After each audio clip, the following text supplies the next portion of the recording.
تبدأ قصتنا في باريس مع فينسون وصوفي، وهما زوجان يملكان محلا لبيع اللحم، لكن المحل لم ينجح لأن الزبائن قليلون، وكانوا ينزعجون لأن فينسون كان يدلك اللحم بطريقة غريبة.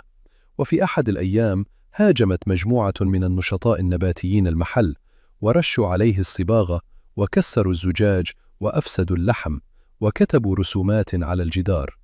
فتبعهم فينسون من الخلف، وطرح أحدهم أرضا ونزع عنه القناع، لكن رفاقه عادوا بسرعة ودفعوا فينسون وأبعدوه، وأخذوا صاحبهم معهم.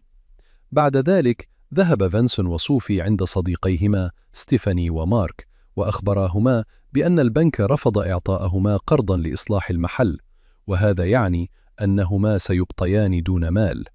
في البداية تعاطفت ستيفاني معهما، لكنها بعد ذلك بدأت تتباهى بالأرباح التي يحققها مارك من محله، وحتى مارك بدأ يتفاخر بأمواله، ثم أعطى لفينسون سلاحا ليدافع به عن محله. فينسون تردد لأنه لا يملك رخصة، لكن مارك أجبره على أخذه. جرب فينسون السلاح وضرب به لعبة كانت على حافة المسبح. عند عودتهما للمنزل قالت صوفي لفينسون إنها تريد الطلاق، لأن علاقتهما أصبحت مملة، وإنها تريد رجلا يشعل الحماس بداخلها. لكن فينسون لم يكن مركزا معها، لأنه رأى ذلك الناشط الذي انتزع له القناع أثناء الهجوم، وكان الرجل على دراجة. فرجع فينسون بالسيارة إلى الخلف ليتحدث معه، لكنه عن طريق الخطأ صدمه وقتله. صدم فينسون ورغب في الاتصال بالشرطة ليخبرهم أنه مجرد حادث، لكن صوفي ذكرته بأنه شرب الكحول، وبأن لديهما سلاحا غير مرخص في السيارة، وهذا يعني أنه سيدخل السجن مؤبدا. ثم تذكرا قاتلا متسلسلا كانا شاهدا تقريرا عنه في الأخبار، والذي كان يقطع ضحاياه ويرمي أجزاء أجسادهم في القمامة. اقترحت صوفي أن يفعلا مثله. بعدها نرى فينسون يضع الجثة على الطاولة، ويبدأ بتقطيعها بأدوات عمله، وبالفعل قطع الجثة إلى قطع صغيرة، وأثناء عمله سقطت أذن الرجل، وأخذها الكلب وأكلها، وأعجبته كثيرا لدرجة أنه بدأ ينبح ليأخذ المزيد. فأعطاه فينسون الأذن الثانية، وظل يراقبه وهو يأكل. بعدما انتهى عاد فينسون إلى المنزل، ووجد صوفي تشاهد وثائقيا عن الجرائم. قالت إنها لا تستطيع النوم قربه لأنها الآن منفصلة عنه، فاضطر فينسون أن ينام فوق السجادة. في اليوم التالي نام فينسون طويلا، وعندما ذهب للمحل وجد صوفي قد باعت لحم الرجل، وقالت للزبونة إنه لحم خنزير. رجعت الزبونة فرحة وقالت إنه أفضل لحم أكلته في حياتها وتريد المزيد. صوفي أرادت أن تتذوق هي الأخرى، وقالت إنه لذيذ جدا، فقال لهم فينسون إنه لحم خنزير إيراني، فاشترت الزبونة وانصرفت. بعد ذهابها سألت صوفي فينسون عن الحقيقة، فلما أخبرها خافت، ثم قالت له: ما دام اللحم يعجب الناس لماذا لا نبيعه؟ فرفض فينسون، لكنها ضغطت عليه حتى وافق. قالت له إنهما يستطيعان بيع الجثة كاملة والتخلص من الأدلة. وفي هذه اللحظة دخل زبون آخر، وهو صديق الزبونة الأولى، يريد شراء اللحم لأنه سمع الشائعات عنه وبأنه لذيذ جدا. انتشرت الشائعات وامتلأ المحل بالزبائن الراغبين في تذوقه. بدأ الزوجان العمل جيدا وتدفق المال بكثرة. دخل شرطي ليشتري اللحم، فخاف الزوجان، لكنه لم يشك بشيء. وفي الليل جرب فينسون آخر قطعة من لحم الرجل فأعجبته. فكرت صوفي أنهما يمكنهما قتل الناس وبيع لحمهم. استغرب فينسون معتقدا أنها تمزح، لكنها كانت جادة، وقالت إن ذلك سيجعل محلهما مشهورا. في اليوم التالي عرفتهما ابنتهما كلوي على صديقها لوكاس، وهو نباتي، لكنه يحترم آكلي اللحوم وليس متطرفا مثل الذين هاجموا المحل. لم يوافق على ما فعله فينسون وصوفي. في البداية لم يعارضا علاقتهما، لكنهما صدما عندما عرفا أن كلوي أصبحت نباتية مثله، وأنه لا يريد أكل الطعام الذي قدماه لأنها يدخل فيه الحليب والبيض. بعد مغادرة كلوي ولوكاس، غضب فينسون لدرجة أنه وافق على قتل الناس. بعد ذلك ذهبا إلى مطعم نباتي ليراقبا الزبائن، وكانا يبحثان عن شخص فيه لحم وليس ناشفا عند الطهي. اختار أحد الأشخاص كضحية، تبعه فينسون بعد انتهاء عمله، لكنه عندما أخرج السكين رآها الرجل وصرخ، فخاف فينسون وهرب. كذب على صوفي قائلا إن الرجل دافع عن نفسه، لكنها أدركت أنه يكذب وقالت إن عليهما التخطيط جيدا. في اليوم التالي تنكر الزوجان كأنهما نباتيان أمام أحد محلات اللحم في مدينة أخرى. بدأ صاحب المحل يسخر منهما، ثم جاء نباتي آخر يتحدث عن النظام دون أن يترك لهما فرصة للرد. وبعد ذلك ظهرت مجموعة نباتيين أخرى اقترحت الهجوم على مصنع للحوم. أعجب فينسون بالفكرة ووافق أن يذهب معهم. أعطتهم إحدى الناشطات أقنعة، وشك أحدهم في فينسون لأنه رأى وجهه مألوفا، لكن فينسون وصوفي قالا إنهما يبيعان الزهور فقط.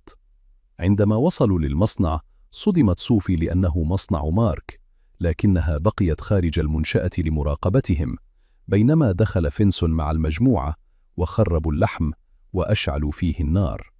بعد الانتهاء ذهب الزوجان إلى مطعم، وبدأت صوفي تلوم فينسون لأنه شارك في تخريب محل صديقهما، لكن فينسون رأى أن المحلات الكبيرة مثل محل مارك تقتل التجارة الصغيرة. طلب اللحم، لكنه لم يستطع أكله لأنه لم يعد يستسيغ إلا لحم البشر. قرر فينسون قتل ضحية جديدة، فبدأت صوفي تستفزه وتقول إنه جبان ودائما يعتمد عليها. غضب ورفع شوكة ليضربها، لكنه تراجع وقال إن علاقتهما انتهت وتركها ومضى. بدأت صوفي تتحدث مع النادل، واكتشفت أنه يشاركها الاهتمام بالجرائم والوثائقيات. عرض عليها أن يوصلها للمنزل، وعندما وصل قرب المحل قال لها: هذا غريب، أنتم تملكون محل لحم وأنا نباتي. حاول التقرب منها، لكنها عضته في لسانه عمدا حتى تجعله يدخل البيت، ثم قالت له: ادخل واغسل وجهك. قالت صوفي لفينسون إن هذا الرجل ربما يكون الخنزير الإيراني، وبدأت تستفزه وتعيد له تفاصيل العضة، فتعصب وبدأ يشحذ السكين. تحمست صوفي لما رأته، وذهبت لتدلك النادل حتى يهدأ. وعندما أشارت لفينسون أن يقتله تردد، لكن صوفي ضغطت عليه وقالت إن هذا هو السبيل الوحيد ليبقيا معا، وزادت وهددته بالطلاق. خرج فينسون من المطبخ ظانا أنها لعبة بينهما، لكنه وجد نفسه واقفا عاريا. زاد غضبه وبدأ يضرب الرجل حتى قتله. في تلك اللحظة عادت كلوي إلى المنزل. أسرع فينسون لغسل وجهه، بينما أخفت صوفي ملابس النادل وجثته. كانت كلوي غاضبة لأن لوكاس تركها، وقال لها إنه مقتنع بأنها تأكل اللحم خفية، وإن دم اللحم يجري في عروقها لأنها ابنة جزار. قررت البقاء مع والديها تلك الليلة، وأرادت أن تأكل لحما في العشاء، مما أقلق فينسون وصوفي، وحاولا إقناعها أن تعود إلى لوكاس لأنه شخص جيد. بعد مغادرتها بدأ الزوجان ينظفان الدم من الصالون وقطعا الجثة معا، ومع العمل المشترك شعرا بأن علاقتهما أصبحت أقوى. في اليوم التالي اتصلت ستيفاني ومارك بهما لطلب الدعم المعنوي بعد أن اكتشفا أن محلهما تخرب. شعرت صوفي بالذنب في البداية، لكنها غيرت رأيها عندما بدأت ستيفاني تضحك على محل فينسون. بعدها أخبرهما الشرطي بأن نفس الأشخاص الذين خربوا محل مارك هم الذين خربوا محلهما أيضا، وأراهم تسجيلا يؤكد ذلك. ثم طلب الشرطي من صوفي وفينسون أن يتركوا له قليلا من لحم الخنزير الإيراني. في المساء كان هناك طابور طويل من الناس أمام المحل، وتم بيع الجثة كاملة في ساعة. وعدت صوفي ما تبقى من الزبائن بأن اللحم سيكون متوفرا غدا. في الليل خطفا طاهي من المطعم النباتي وقتلاه. مرت الأيام وأصبح قتل النباتيين عادة لديهما بطرق مختلفة. لم يعد فينسون خائفا، بل بدأ يستمتع بمتعة الصيد، وتزايد عدد الزبائن وأصبح الطابور أطول. تقوت علاقتهما الزوجية أكثر، وفي ليلة ما أحضرا نباتيا جديدا للمساعدة في تخريب مصنع لحم آخر. وعندما كان فينسون على وشك قتله، رأى الرجل السكين وضرب فينسون قبل أن يهرب. طاردا الرجل في الغابة، لكنهما فقدا أثره. ظنت صوفي أن المغامرة انتهت، لكن فينسون سمع حركة في الظلام. اتصلت صوفي بهاتف الرجل لكشف مكانه، فعندما رن الهاتف ارتبك ووطع أرضا. اقتربا منه فوجداه مات وحده من شدة الفزع. في اليوم التالي دعا فينسون وصوفي ستيفاني ومارك للغداء. أعجبهم مذاق اللحم، لكن مارك وجد قطعة حديد، وستيفاني عرفت أنها جهاز تنظيم ضربات القلب. خطفه فينسون بسرعة وقال إنها شريحة إلكترونية يستخدمها الفلاحون لتعقب الماشية. نشب نقاش بينهم تحول إلى شجار انتهى بسقوط مارك وفينسون معا في المسبح، وكان فينسون يمسك مارك من أذنه. صرخت ستيفاني فرمى فينسون الأذن. بعد ذلك بدأ يشاهد وثائقيات الحيوانات ويتعلم أساليب الصيد ليطبقها على ضحاياه بسهولة.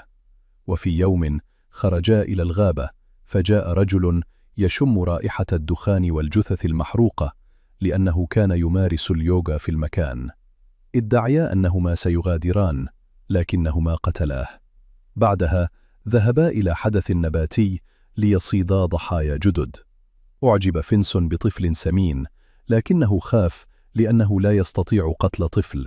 فجأة التقيا بكلوي ولوكاس وقالا إنهما أصبحا نباتيين فقط ليعيشا، وإنهما يبيعان اللحم مجرد تجارة. قال لوكاس لهما أن ينتبها لأن النباتيين بدأوا يختفون، ثم طردهما من المكان وقال للناس إنهما جزاران. فسمع ذلك الناشط الذي كان معهم في تخريب محل مارك. عند خروجهما رأت صوفي امرأة سمراء وقالت: لم نجرب نكهتها بعد. فقرر فينسون هذه المرة كسر قاعدته التي تمنعه من قتل النساء والأطفال، وتبع المرأة وقتلها. في الليل بدأ يقطع جثتها، لكن السكين انكسرت، فذهب ليجلب واحدة جديدة من المحل. وجد الشرطي هناك وبدأ يطرق الباب، فتفاجأ فينسون لأن الضوء ما يزال مشتعلا. قال له إنه يقوم ببعض العمل، لكن الشرطي تفاجأ عندما ظهر الكلب وفي فمه يد بشرية. صرخ فينسون على الكلب ليبعده بسرعة. قبل أن يغادر الشرطي تحدث عن اختفاء بعض النباتيين، لكن فينسون قال إنه لا يعرف شيئا. عاد فينسون للمنزل وأخبر صوفي أنه رمى لحم المرأة لأنه يشعر بأن الشرطي يشك فيهما وأنه سيوقف القتل. لكن صوفي غضبت لأنها كانت تريد الشهرة أكثر من القتلة المتسلسلين. وأثناء شجارهما سمعا طرقا على الباب. اعتقدا أنه الشرطي، لكنه كان لوكاس جاء ليطلب مسامحتهما بسبب الطريقة التي تحدث بها معهما. حاولت صوفي أن تجعله يدخل وبدأت تتقرب منه. فهم فينسون أنها تنوي قتله، فصاح عليها وقال إن لحم الخنزير الإيراني انتهى، وهذه المرة انتهى إلى الأبد. في اليوم التالي حاول فينسون بيع لحم عادي، لكن لم يشتره أحد لأن الجميع يريد لحم الخنزير الإيراني. قالت له صوفي إنه جبان وغير قادر على فعل شيء، فغضب وغادر المحل. في المساء اعترضه بعض النشطاء النباتيين وسألوه عن أصدقائهم المختفين. وفي الليل كان فينسون عائدا للمنزل عندما بدأ الكلب ينبح ناحية سيارة النشطاء. وفي نفس الوقت كان النشطاء داخل المحل قد قيدوا صوفي داخل غرفة التبريد، قائلين إنهم سيعاملونها كما تعامل الحيوانات. اقترب أحدهم ليقتلها، لكن فينسون دخل مع كلبه. هجم الكلب على الرجل، وفينسون قذف عليه السكين وأصاب رأسه، ثم تقاتل مع الناشط الآخر وتغلب عليه. صوفي مع الغضب والقوة استطاعت أن تحرر نفسها وتغرز خطافا في صدر الأخير فقتلته. بعدها تم تصوير فيلم وثائقي عن صوفي وفينسون، لأن ستيفاني ومارك هما اللذان أبلغا الشرطة عنهم. قبض عليهم فورا، وكانوا يتحدثون عن قطعة تنظيم دقات القلب التي وجدوها في اللحم، وأنهم عرفوا أنها ليست شريحة لتتبع البقر كما ادعى فينسون. حكم على فينسون وزوجته بالسجن المؤبد. في آخر الجلسة سألهم القاضي إن كانا نادمين على ما فعلاه، فقالت صوفي: على العكس، لم أندم. أما فينسون فقال إنه يندم فقط على الشخص الذي قتله، وكان يعاني من مرض القلب. وهنا ينتهي فيلمنا.